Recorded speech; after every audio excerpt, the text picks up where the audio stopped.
দুপুরে নবীর ঘরে কান্না শোনা যায়। একদিন দুপুরে নবীর ঘরে কান্না শোনা যায়। আম্মা খাদিজা কাঁদছে কেন পড়িয়া সিজদায়। আম্মা খাদিজা কাঁদছে কেন পড়িয়া সিজদায়। আম্মাজান খাদিজা ঘরের দরজা জানলা বন্ধ করে নামাজের পাটিতে সেজদায় গিয়ে হাউ হাউ করে কাঁদছে। জান্নাতি রানী মা ফাতেমা অর্থাৎ খাদিজার বেটি ফাতেমা, নবীর বেটি ফাতেমা, জান্নাতি রানী দৌড়ে দৌড়ে দৌড়ে দৌড়ে আব্বাজানের কাছে চলে গেলেন। তারপর কি হচ্ছে একটু মন দিয়ে শুনুন। একদিন দুপুরে নবীর ঘরে কান্না শোনা যায়। একদিন দুপুরে নবীর ঘরে কান্না শোনা যায়।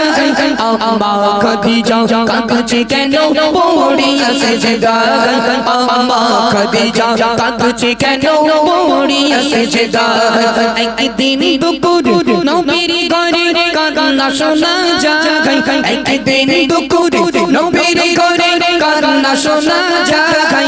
আম্মা খাদিজা কাঁদছে কেন পড়িয়া সিজদায়। আম্মা খাদিজা কাঁদছে কেন পড়িয়া সিজদায়। মা ফাতেমা ছুটে ছুটে নবীর দরে যায়।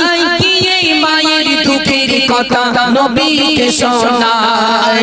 গিয়ে মায়ের দুঃখের কথা নবীকে শোনায়। মা ফাতেমা ছুটে ছুটে নবীর দরে যায়। গিয়ে মায়ের দুঃখের কথা নবীকে শোনায়। গিয়ে মায়ের দুঃখের কথা নবীকে শোনায়। দয়ার নবী ঘরে ফিরে দেখলো একই গায়।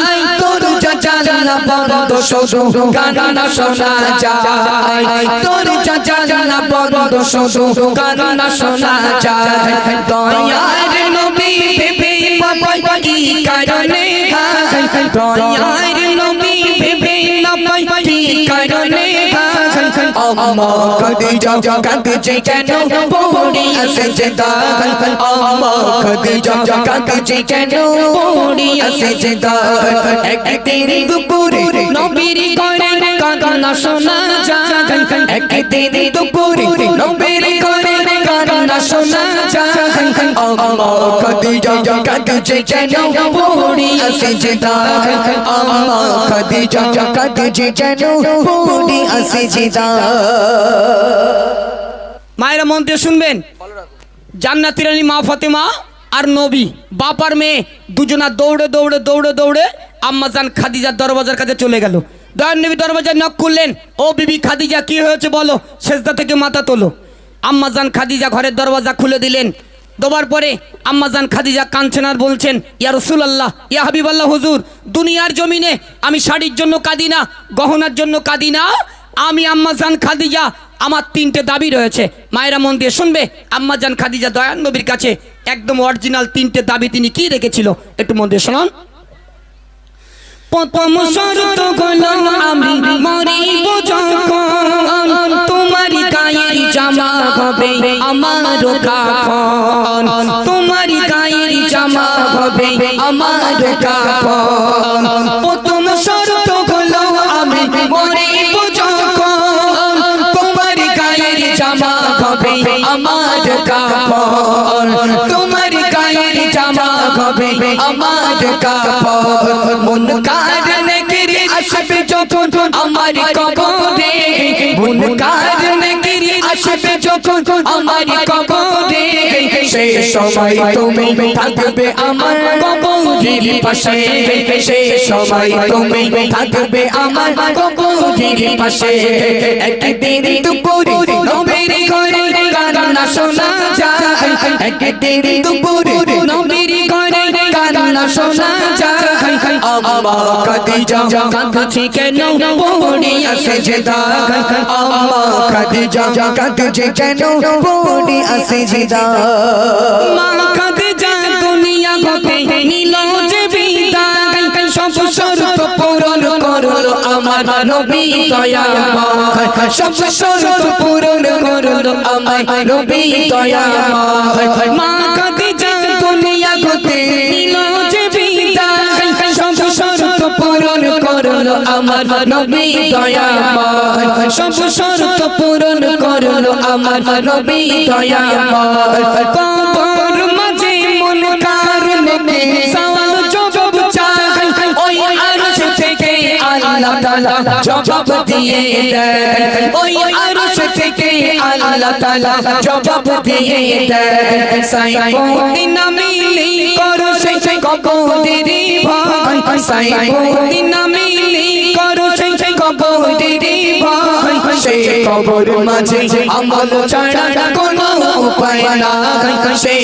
কবর মাঝে আমল ছাড়া কোনো উপায় নাই একদিন দুপুরে নবীর ঘরে কান্না শোনা যায় একদিন দুপুরে নবীর ঘরে কান্না শোনা যায় আম্মা খাদিজা কাঁদছে কেন পড়িয়া সিজদায় আম্মা খাদিজা কাঁদছে কেন পড়িয়া সিজদায়